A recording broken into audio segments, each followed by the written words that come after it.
دا اوس کراچۍ څخه چا ټلیفون راوکړ غټ سړی دی ښه غټ سړی دی ښه ډېره دنیا الله ورکړې ده نوره دې م الله ورکړي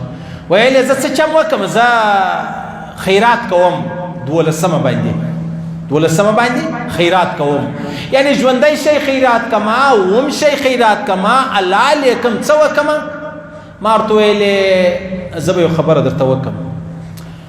که زه خپل ځان مقصد کم چې زه د ځانه دروغجن پیر درته جوړ کړم به د هغه درته وایم چې ته ماله 1 لک 2 لک روپۍ راواستوه زه به په تا پسې خیرات کړم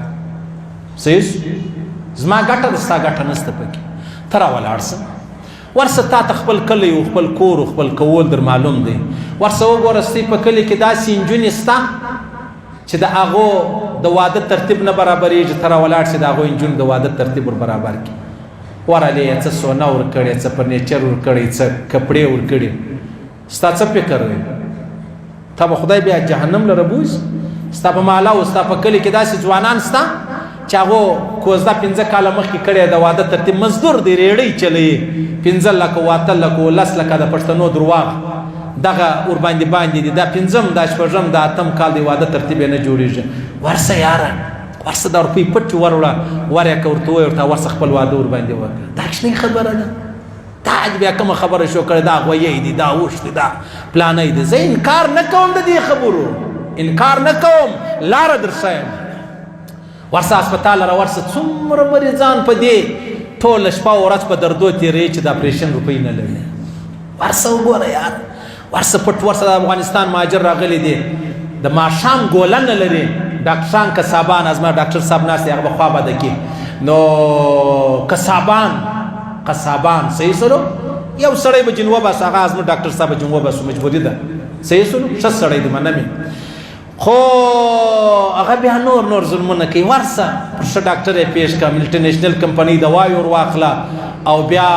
ډاکټر د اپریشن ځای رالی اپریشن ور وکړه په خدای دې مې قسم یې هغه لوی الله په خبر که به دې کارو بیا به الله په اسمان کې فرشتو ته ووایي چې دا پلانی د پلاني زوی دې دغه خیر وکړي ډېر ښه سړی دی پر ما ګران دی تاسو هم پر ځانو ګران کړئ دغه به وسي تا که فیسبوک دی دا میډیا دا تصویرونه دي دا ویډیوې دي دا دې جوړې کړې دي 3 کیلو وړه دې راخیستې د خلکو ته ورکوې مه کوئ یاره ظلم مه کوئ ناجایزه مه کوئ بد مه کوئ خلک عزت لري خلک نفس لري خلک زیرېدل لري خلک زړونه لري ولې دا کوئ یاره بالکل مولوي صاحب ولې بیا نه کوم څنګه بیا نه کوم ورسه زموږ ته سکول را ورسه څونه ډېر یتیمان دي چې هغه سکول وایي د چا پیسې څیرې دي د چا قمیص څیرې دی د چا خولۍ نسته د چا بستر نسته د چا کاپیانې نسته د چا قلمان نسته خالي بسته وړي وراوړي صحیح سلو هر څه وردۍ مور واخله کپړې مور واخله کالي مور واخله کتابونه مور واخله او نو هغه لوی رب دې مې قسم وي چې موږ ته یې ټوله پیدا کړي که الله دا ستا دغه صدقه رد کړي ورسه ته حافظانو درسګاه لره ورسه ډېر هلکان دي چې هغه پلار یې مزدور دی یا پکوړه یا ریړۍ یا پلانی د پیس وس نه لري ورسه د یو هلک د 5 د 10 د 100 هلکانو د کال پیس جمع کړي به دا قرآن یادوي ټول ثوابونه بستایي دا درواغ نه دي دا رښتیا دي دا محمد رسول الله د الله رسول فرمایي کم سړی چې د یوې کونډې په خدمت اخته دا داسې دی لکه چې دی مسلسل په جهاد کې یو جهاد کوي دا داسې دی لکه مسلسل چې دی روزې نیسي دا داسې دی لکه مسلسل چې ټول عمر دی چشکي تهجد منځ کوي څو ثواب یې دی د یتیمانو د کونډ خیال ساتل دونه لوی ثواب دی دا چا موږ ته دا خبره راوښوله وما ارسلناک الا رحمة للعالمین دا معنا ده چې الله رب العزت محمد رسول الله راواسي د تمام کائنات لپاره رحمت دی بالکل پر دواړو سترګو زه به د هغه خدمت وکړم بیا دا خبره نه ده چې خامخا ته د ربیع الاول په ورځ کوې نن یې وکړه سبا وکړه بل سبا چې زړه دې غواړي په هغه ورځ یې وکړه نیت دا پکې وکړه چې الله ته ماته کوم ثوابونه راکوې هغه ثوابونه زه محمد رسول الله ته وربخښم نیت دا پکې وکړه چې یاره ماته محمد رسول الله دا لاره راښولې ده چې یا الله تا لره دې حمد تا لره دې شکر چې زه د پیغمبر اسلام په امت کې پیدا کړم دنیا څه حیثیت لري د دنیا نعمتونه څه حیثیت لري تر ټولو لوی حیثیت چې لري هغه محمد رسول الله دی چې الله رب العزت ما او تا ته راکړي هارون رشید باچا رالی یو عالم لره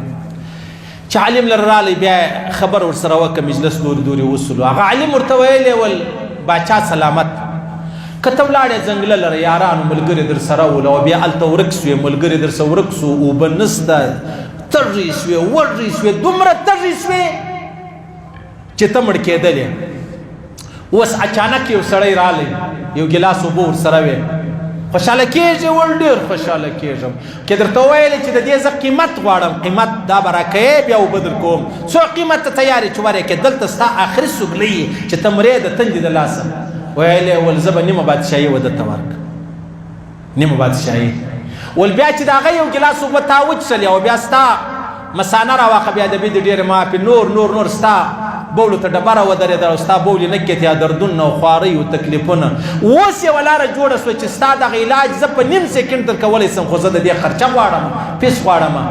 څو خرچه او فیس ورکولی سې چې دا ستا دا ډبره چې دغه پتري چې کومه بولې د ګردو یا د مثاني یا د بولو په لاره کې ولاړې څو